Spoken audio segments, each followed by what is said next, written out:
Hi, I'm Courtney, and I am recording trash.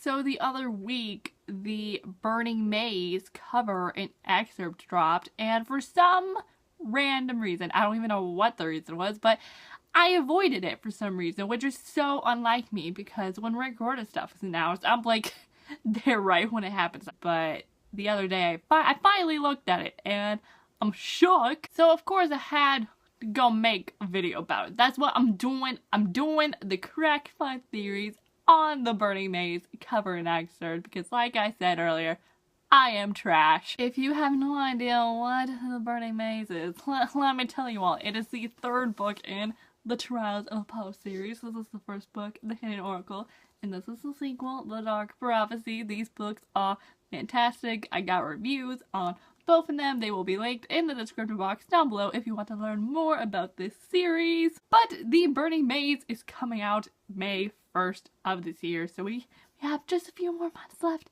which is very exciting, and that means it's time to do all the Burning Maze videos, and this is how we get started over here, by doing the Crackpot theories. I'm very excited. I haven't done one of these in so long. But before I start sharing the theories, I need to give you all a warning, because this is a Crackpot theories video, and you know, I need to reference the other books to help out with some of these series I got. So there's gonna be spoilers for at least like 2 books. I'm not really gonna be talking about the Hidden Oracle. It's mainly just the Dark Prophecy as well as the Ship of the Dead. Trust me, I have my reasonings for having the Ship of the Dead. Okay, I have theories.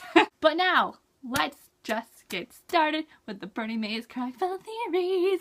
First up, I'm going to be doing theories on the cover, which is what I always do. And if you haven't seen it yet, I'm going to show it to y'all right now.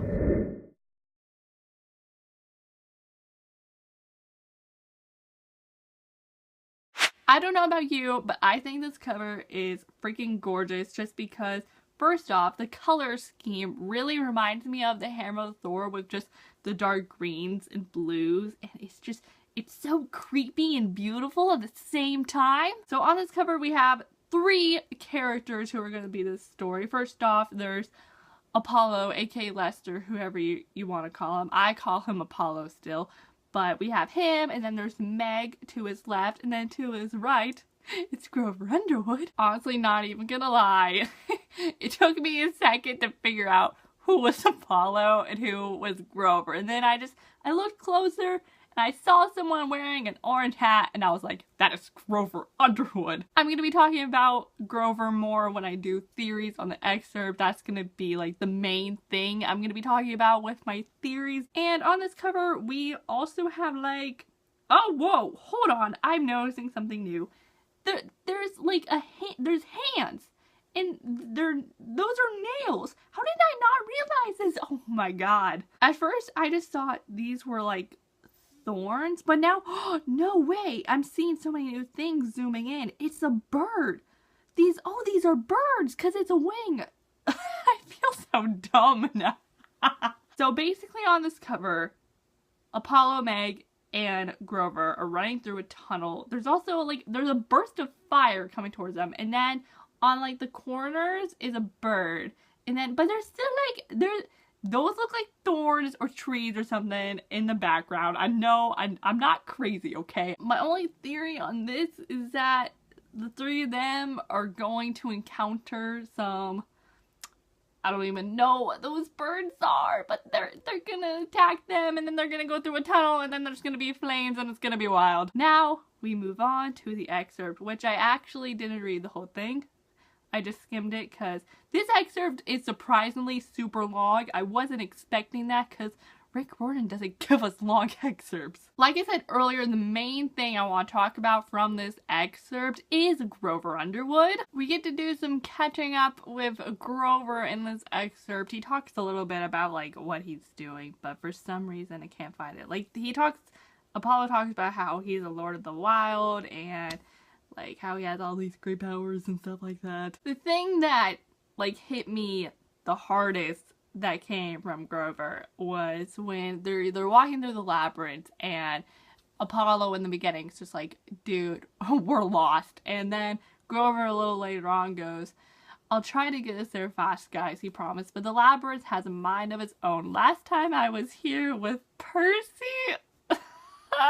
And then Apollo started talking about how Percy's a handy demigod to have around and how he knows he and Grover are best friends, and it's just makes me so sad. It also reminds me how salty I am about the fact that we didn't get a Grover and Percy reunion in the Blood of Olympus, but we're not here to talk about that. It just really upsets me to see Grover struggling this bad, because I mean, we all know that last time, the first time he was in the labyrinth with Percy, he was scared because there wasn't like sunlight and they were just stuck in there getting lost and trapped and all this stuff, and it was crazy and it was just a bad experience for Grover. And now that he has to experience it again, and not with Percy, it's heartbreaking. Speaking of old friends, there's a little paragraph about good old Leo Valdez from Apollo where Apollo goes, while we travel south to find the next oracle, our friend Leo Valdez was desperately flying his bronze dragon toward Camp Jupiter, the Roman demigod training ground in Northern California, hoping to warn them about the fire, death, and disaster that supposedly faced them at the new moon. So that, I think, gives us, like, what's gonna be happening in this book about this fire. Maybe the cover is that fire happening on this new moon thingamabob.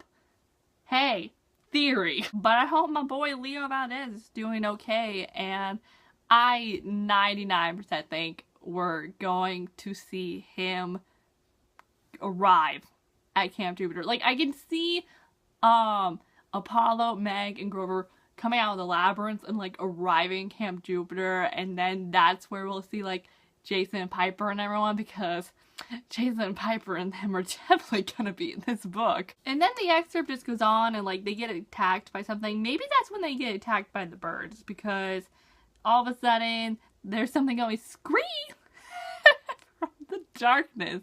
So maybe that's when they, wait, man, I didn't read this part. Whoops. Oh, there's birds. Okay, I think this scene is actually the cover. Wow, would you look at that. But that's really all I have to say for the excerpt. I mean, I liked the excerpt, but honestly, there's not a lot I can say for it, and like, I didn't even read the whole thing, so like, I'm sorry to disappoint. But now I want to talk about something that, it's not really a theory, it's just, I mean, it can be, you can call it whatever, but it's just something I need to talk about because it's been on my mind ever since I read The Ship of the Dead.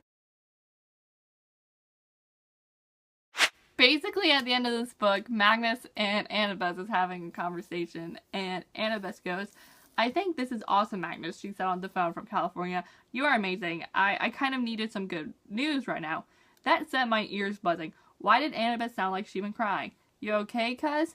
She paused for a long time. I will be. We got some bad news when we got out here. I don't know about you, but that little section in this book has haunted me ever since I read it, because Percy and Annabeth don't deserve bad things to happen to them. They've gone through so much. You would think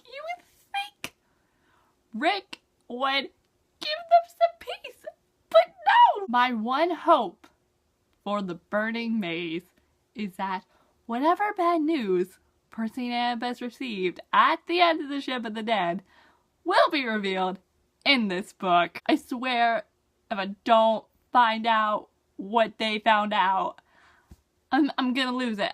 I mean, I don't know how I've managed to survive these past few months, because seriously, that freaks me out, because I have a lot of theories to what the bad news will be. I'm not gonna go into them because we'll be here for a very long time, but trust me, this is scary. It's scary, and I need to know. But besides that, I am very excited for the Burning Maze, and I will be making more videos about it in the future because I'm recording trash. Thank you all so much for watching this video. Please comment down below some of your theories, because I would love to know what you think is going to happen in the third book in the Trials of Apollo series. So thank you all again for watching. I'll see you all next time when we do video up soon. So I will see you then. So bye!